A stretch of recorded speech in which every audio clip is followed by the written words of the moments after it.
সম্ভাবনাময় হয়ে উঠছে কাঁকড়া রপ্তানি।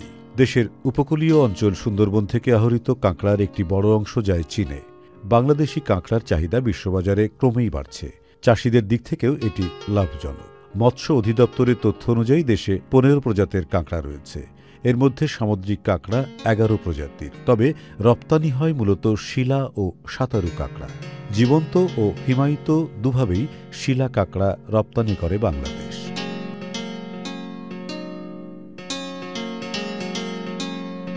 রপ্তানি উন্নয়ন ব্যুরোর তথ্য অনুযায়ী দেশ থেকে 51,59,707 ডলারের কাঁকড়া রপ্তানি হয়েছে।